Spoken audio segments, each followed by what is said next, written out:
Good morning students. कल हम बताए थे इलेक्ट्रिक डाइपोल। आज हम लोग जो है इलेक्ट्रिक डाइपोल में इलेक्ट्रिक फील्ड इंटेंसिटी निकालेंगे। तो उसमें कल बताया था कि दो जो है कंडीशन होगी, एक एक्सियल होगी और एक इक्वेटोरियल होगी। पहले हम लोग एक्सियल प्लेन में जो है इलेक्ट्रिक फील्ड इंटेंसिटी निकालेंगे। तो डाइपोल में क्या होता है, दो चार्ज होते हैं। मान लीजिए एक चार्ज प्लस माइनस क्यू है और दूसरा प्लस क्यू है, ठीक है। इसके बीच की जो डिस्टेंस हमने बताई थी वो 2L ली जाएगी, ठीक है। क्यों? क्योंकि जब हम इसको सेपरेट करेंगे डिस्टेंस को तो इक्वली 2 पार्ट में यह डिवाइड हो जाए। तो इस डाइपोल के सेंटर मान लेते हैं O है। इससे स्मॉल r डिस्टेंस पर कोई पॉइंट P है, ठीक है, जो इसी एक्सिस के ठीक सीधे में है, ठीक है। तो यहाँ पे हमको इलेक्ट्रिक फील्ड इंटेंसिटी निकालनी है। तो यहाँ से हम देखें तो इस पॉइंट से यानी इस चार्ज से और इस पॉइंट की डिस्टेंस जो कि कितनी होगी, यहाँ से टू की ये जो दिया है वो टोटल r है और ये हाफ जो होगा ये कितना होगा, L होगा। तो यहाँ से जो डिस्टेंस होगी वो होगी r माइनस L, ठीक है। और इस चार्ज से जो डिस्टेंस होगी वो होगी r प्लस L, ठीक है। तो पहले जो है हम प्लस Q के कारण P पर निकालेंगे। तो इलेक्ट्रिक फील्ड इंटेंसिटी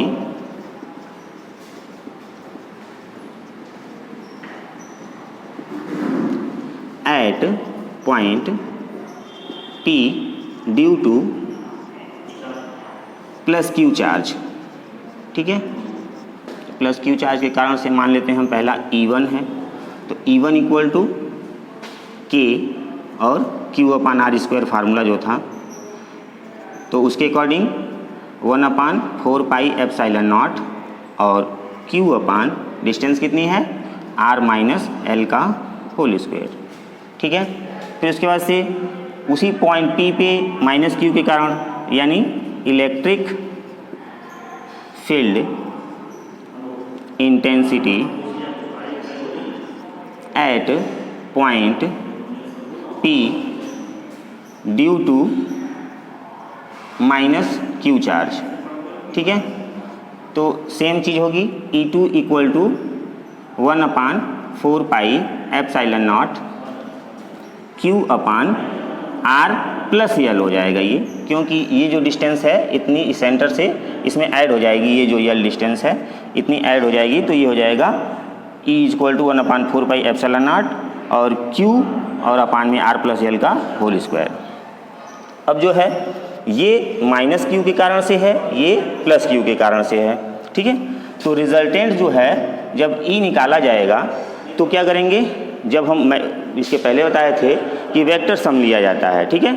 तो ये जो है E1 यहाँ पे ये पास है, ये दूर है और ये निगेटिव साइन के साथ आएगा या निगेटिव चार्ज के कारण से होगा। तो E is equal to E1 minus E2 करेंगे। वेक्टर जो है सम लेते हैं तो उस समय उसका डायरेक्शन भी लिया जाता है मैग्नीट्यूड के साथ साथ। तो उसके अकॉर्डिंग ये जो निगेटिव के साइन के साथ है तो माइनस कर लेंगे। अब ये जो होगा E1 1/4πε0 Q/r माइनस L का होल स्क्वायर, फिर माइनस 1/4πε0 Q/r प्लस L का होल स्क्वायर, ठीक है। इसमें क्या हो सकता है कि हम कॉमन कर लेंगे, जो चीज़ें कॉमन होने वाली उसको कॉमन कर लें तो क्या हो जाएगा, Q/4πε0 कॉमन कर लेते हैं, क्या आएगा 1/r माइनस L का whole square minus 1/r plus L का होल स्क्वायर, ठीक है। उसके बाद से आगे सॉल्व करेंगे इसको तो एलसीएम हो जाएगा ये a minus B, a plus B के अकॉर्डिंग a² माइनस b² और उसका हो जाएगा होल स्क्वायर, ठीक है। और Q/4πε0 जो आगे कॉमन है। उसके बाद से जब इससे इसको डिवाइड करेंगे तो इतने टाइम जाएगा यानी r प्लस L का होल स्क्वायर, फिर माइनस r माइनस L का होल स्क्वायर, ठीक है। अब इसको अरेंज करेंगे। जब उसको अरेंज किया जाएगा तो आएगा क्या, Q/4πε0। अब a प्लस बी से उसको एक्सपेंड कर लें तो a² plus b² plus 2ab। फिर उसके बाद से जो दूसरी जो वैल्यू है r माइनस एल का होल स्क्वायर, उसके आगे माइनस साइन है, तो जब उसको एक्सपेंड करेंगे तो सारे साइन चेंज हो जाएंगे, यानी माइनस हो जाएगा r स्क्वायर, फिर minus L square plus 2rl, और टोटल का अपान क्या होगा, r square minus L square का होल स्क्वायर। ठीक है, इसमें वैल्यू क्या होगी, कट जाएगी, r स्क्वायर से r स्क्वायर, एल स्क्वायर से एल स्क्वायर। ठीक है, तो q upon 4 pi epsilon not and 2rl क्या हो जाएगा, 4rl और अपान में r square minus L square का होल स्क्वायर। ठीक है, उसके बाद से ये q इसको इधर कर लेते हैं, तो 1/4 पाई एप्सिलॉन नॉट, 4 को थोड़ा सा अरेंज करते हैं, 2 × 2 कर लेते हैं, और फिर q जो है ये हो गया, फिर l एंड r और upon r square minus L square का होल स्क्वायर।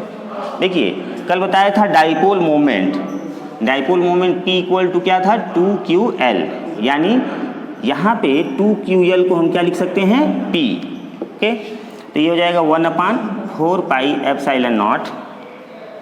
अब ये 2 तो रहेगा ही, और ये 2ql जो है ये P में चेंज हो जाएगा, यानी डाइपोल मोमेंट इंटू r और upon r square minus L square का होल स्क्वायर। ठीक है, उसके बाद से एक कंडीशन हम देंगे, चूँकि ये जो डिस्टेंस है सेंटर से r की ये बहुत ज़्यादा है, और डाइपोल जो होता है वो अपोजिट चार्जेज बहुत क्लोजली एक दूसरे के बहुत पास होते हैं, तो हम एक कंडीशन ले लेंगे कि ये जो 2l तो ऐसे ही पास होता है, तो l उसका और कम होगा, तो if l much less than r, यानी कि ये जो डाइपोल के हाफ की डिस्टेंस है यह सेंटर से r के कंपैरिजन में बहुत छोटी हो, तो उसको हम वैनिश कर देंगे। तो उस समय E equal to 1/4 pi epsilon nought 2pr और अपान में l क्या हो जाएगा, वैनिश हो जाएगा, छोड़ दिया जाएगा, तो r स्क्वायर का r स्क्वायर जो होगा वो क्या हो जाएगा, r का पावर 4, फिर एक r से एक r कैंसिल कर देंगे, तो E equal to 1/4 pi epsilon nought 2p और अपान r3। ये क्या है, electric field intensity due to a dipole in axial line, जिसमें r जो है उसके सेंटर से डिस्टेंस है और p क्या है, डाइपोल मोमेंट है। अगर क्वेश्चन में डाइपोल मोमेंट दिया है तो डायरेक्टली रख लेंगे, या फिर जो है p इक्वल टू 2ql जो है रख करके हम कैलकुलेट कर लेंगे, जहाँ 2l जो है इन चार्जेस के बीच की डिस्टेंस होगी, यानी p equal to q into 2l ज़्यादा बेहतर समझ में आएगा। उसके बाद से ये 2l जो डिस्टेंस टोटल दी गई होगी, जैसे दो चार्जेज में अगर 1 सेंटीमीटर या 1 मीटर जो भी डिस्टेंस या 0.1 ही मीटर मान लीजिए दिया हो, 0.1 मीटर डिस्टेंस दिया है दो चार्जेज के बीच में, तो ये ऐसा नहीं है कि इसमें 2 का इंटू करके यहाँ पर रखा जाएगा, ये 2l की ही वैल्यू इतनी होगी 0.1 मीटर। ओके, तो ये जो है हमारा किसमें हो गया, एक्सियल में। अब जो है हम लोग एक इलेक्ट्रिक डाइपोल से इक्वेटोरियल प्लेन में किसी पॉइंट पर इलेक्ट्रिक फील्ड इंटेंसिटी का फार्मूला डिराइव करेंगे। अब जैसे मान लीजिए इलेक्ट्रिक डाइपोल है जिसके चार्जेज -q + q हैं, जो एक दूसरे से क्या हैं, 2l डिस्टेंस पे हैं। ठीक है, इसके सेंटर O से स्मॉल r डिस्टेंस पर, पहले जो एक्सियल था तो इसके एक्सिस में था, अब इक्वेटोरियल मतलब इसके परपेंडिकुलर जो है कहीं पे जो r डिस्टेंस पे एक पॉइंट P है, इस पर हमको इलेक्ट्रिक फील्ड इंटेंसिटी निकालनी है। ठीक है, तो एक चीज़ ध्यान दीजिएगा कि अगर देखा जाए तो यहाँ से इसकी जो डिस्टेंस होगी, चूँकि ये हाफ डिस्टेंस l होगी, ठीक है, तो यहाँ से यहाँ तक की डिस्टेंस अगर निकालना हो तो पाइथागोरस थ्योरम से निकालें तो क्या आएगा, √में r² प्लस l²। ठीक है, और यहाँ से अगर निकाला जाए इस पर तो वो भी वही डिस्टेंस होगी, क्योंकि ये r है और ये l है, तो पाइथागोरस थ्योरम से ये भी क्या होगा, √में r² प्लस l²। ठीक है, डिस्टेंस सेम है, अपोजिट चार्जेज हैं, तो अगर लास्ट जो है हम लोग किए हैं जैसे E equal to E1 minus E2, ठीक है, तो उस कंडीशन में ये दोनों वैल्यू तो 0 हो जाएगी, क्योंकि दोनों सेम आएगी, डिस्टेंस सेम है, तो वैल्यू E1 और E2 दोनों सेम आएगी, तो उस समय यहाँ पे इंटेंसिटी 0 हो जाएगी, लेकिन ऐसा नहीं होता है। ठीक है, अब हम लोग जो है इस कारण से इस पर इंटेंसिटी पहले देखेंगे, तो इसका डायरेक्शन इंटेंसिटी का मान लेते हैं E1 है। ठीक है, तो इसके दो कंपोनेंट जब डिवाइड करेंगे तो ये vertical component E1 sine theta, जो कि यहाँ पे एंगल थीटा है और यहाँ पे भी क्या है, थीटा है।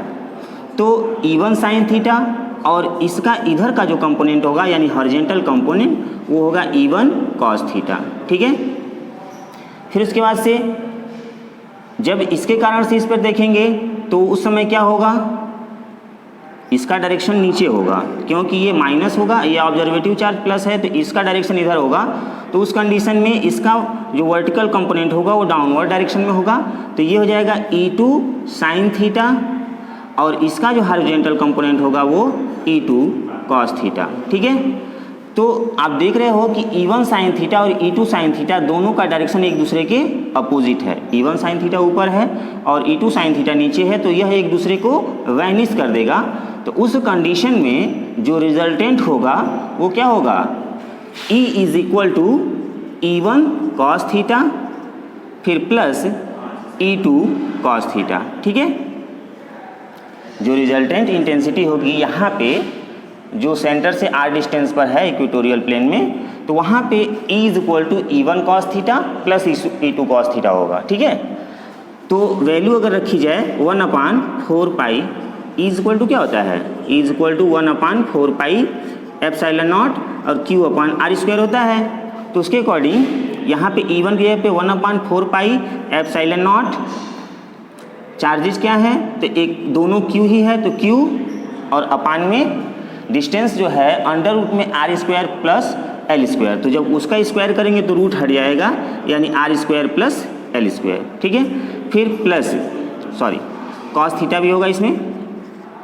फिर सेकेंड जो वैल्यू है E2 वो भी जो है सेम उतनी ही होगी जितनी E1 की है, यानी कि 1/4 pi epsilon not into Q/r plus L का होल स्क्वायर, r²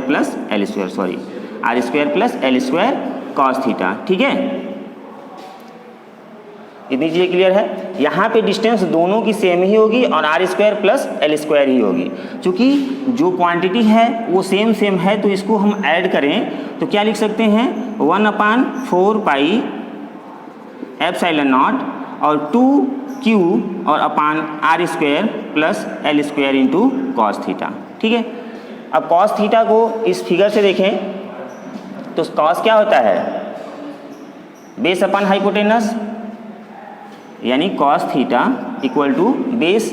तो बेस क्या है, ये है और हाइपोटेनस ये है, तो आप इसको L/, बेस L और हाइपोटेनस क्या है r² plus l² under root में। तो अंडर रूट का मतलब पावर कितना हो गया, 1/2। ठीक है, कॉस थीटा जो है इस ट्राइंगल से ले लेंगे जो कि यहाँ पे PO और इसको मान लेते हैं ये पॉइंट B है, तो POB में जो है ट्राइंगल से ये कॉस थीटा निकाल लिया जाएगा। फिर यहाँ पे वो वैल्यू रख दी जाएगी 1/4 pi epsilon not 2Q upon r² plus l² और कॉस थीटा की वैल्यू L/r² प्लस l² का पावर 1/2। ठीक है, अब आप देखें ये इसका पावर जो है 1 है और इसका पावर 1/2, जब इंटू करते हैं तो पावर यानी एक्सपोनेंट क्या होते हैं, ऐड हो जाते हैं। तो 1/4 pi epsilon not 2QL upon r² plus l² का पावर 3/2। ठीक है, फिर यहाँ देखिए 2QL आ गया, यानी ये क्या हो जाएगा, dipole moment. Then E equal to 1/4 pi epsilon naught P/r² plus l² का पावर 3/2। फिर वही कंडीशन लेंगे कि अगर ये r जो है इस L के कंपेरिजन में बहुत बड़ा है, यानी L much less than r। If L much less than r then L can be vanish. Then E equal to 1/4 pi epsilon not और P/, क्या हो जाएगा, देखिए L को वेनिश कर देंगे तो आपका आएगा r² का पावर 3/2। तो इस 2 से ये 2 कैंसिल हो गया, तो E equal to 1/4 pi epsilon not और P/r³। तो इक्वेटोरियल और एक्सियल में क्या डिफरेंस आया, इक्वेटोरियल प्लेन में यहाँ पे केवल P आता है और एक्सियल में 2P, यानी एक्सियल में electric field intensity due to dipole twice होती है एक्सियल के। ठीक है, इक्वेटोरियल के। तो ये दोनों जो है डेरिवेशन आज हमने पढ़ाया, इसको आप लोग अच्छे से रिवाइज करिएगा और अपनी कॉपी में करिएगा। Thank you.